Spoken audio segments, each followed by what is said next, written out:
दोस्तों आज हम लोग एक बहुत ही पॉपुलर इंग्लिश नर्सरी राइम्स के बारे में डिस्कस करेंगे जो ना सिर्फ पूरे वर्ल्ड में बल्कि हमारे इंडिया में भी काफ़ी ज़्यादा पॉपुलर है। और इस नर्सरी राइम्स का नाम है रिंगा रिंगा रोजेस। जी हाँ दोस्तों, बचपन में हम सभी ने एक ना एक बार इस राइम्स को तो गाया होगा अपने फ्रेंड्स के साथ। पर आज हम लोग इससे जुड़ी कुछ र्यूमर्स और सीक्रेट के बारे में डिस्कस करेंगे जो इस राइम को काफ़ी ज़्यादा क्रीपी बना देते हैं। तो चलिए जान लेते हैं। हेलो दोस्तों, कैसे हो आप लोग। मेरा नाम है Rana and welcome to my channel. इस राइम को सबसे पहले लिखा गया था इन 1881 पर कहा जाता है कि इस राइम को 1790 पे पहली बार कंपोज किया गया था। और ये एक फोक सॉन्ग है जिसे हम लोकगीत कहते हैं। इस राइम से जुड़ी हुई एक बहुत ही पॉपुलर और डार्क हिस्ट्री है जो आज भी यूरोप के कई लोगों के बीच में काफ़ी ज़्यादा पॉपुलर है। तो सबसे पहले इस राइम के बारे में थोड़ा जान लेते हैं। Ringa ringa roses, pocket full of posies, achoo achoo we all fall down. दोस्तों आज से लगभग 650 साल पहले इन 1346 में एक बहुत ही बड़ी महामारी ने पूरे यूरोप को लगभग डिस्ट्रॉय ही कर दिया था। बाद में इस महामारी को ब्लैक डेथ के नाम से जाना जाने लगा और ये महामारी ब्यूबोनिक प्लेग वायरस से शुरू हुआ था।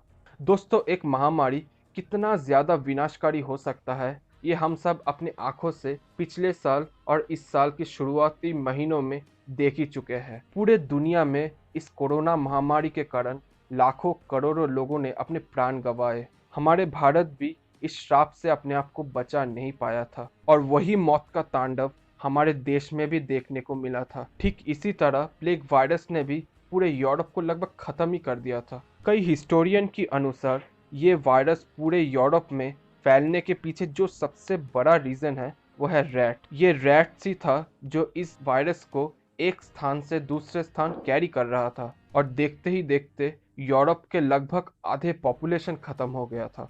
अब आप लोग सोच रहे होंगे कि इस पेंडेमिक से उस नर्सरी राइम का क्या कनेक्शन हो सकता है।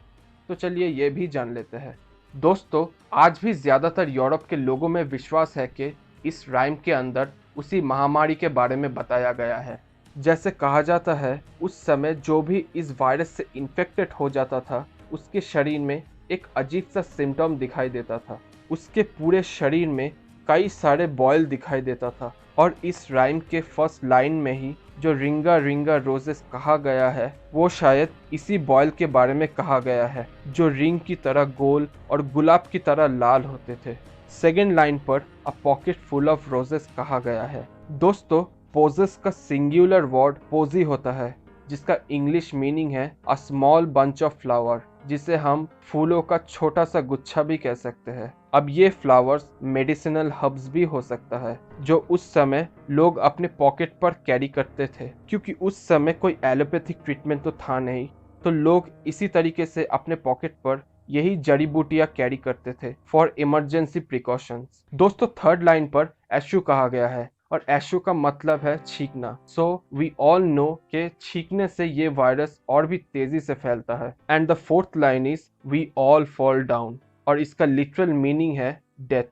दोस्तों ये मीनिंग पूरी तरीके से एक र्यूमर है, हालांकि इसका कोई रिटन प्रूफ तो नहीं है, पर आज भी यूरोप के लोगों में ये र्यूमर काफी ज्यादा पॉपुलर है। हालांकि ये राइम सबसे पहले ब्रिटेन में लिखा गया था पर आज हमें इसका कई वर्जन दिखाई देता है, पर उन सारे वर्जन में ज्यादा डिफरेंस हमें देखने को नहीं मिलता सिर्फ थर्ड लाइन को छोड़कर। जैसे अमेरिकन वर्जन में एशू के जगह एशेस कहा गया है, वही इंडियन वर्जन में हर्षा और वुषा कहा गया है। एज आई टोल्ड यू इस राइम का कोई एग्जैक्ट मीनिंग तो नहीं है, पर आज के टाइम इस राइम के कुछ नए वर्जन भी हमें देखने को मिलता है। दूसरे विश्व युद्ध के बाद इस राइम का एक नया वर्जन सामने निकल के आया था, वो है रिंगा Ringo geranium a pocket full of uranium, Hiroshima all fall down. And I hope आप लोग समझ रहे होंगे कि इस वर्जन में क्या बताने की कोशिश कर रहा है। जी हाँ दोस्तों, इन सेकेंड वर्ल्ड वॉर में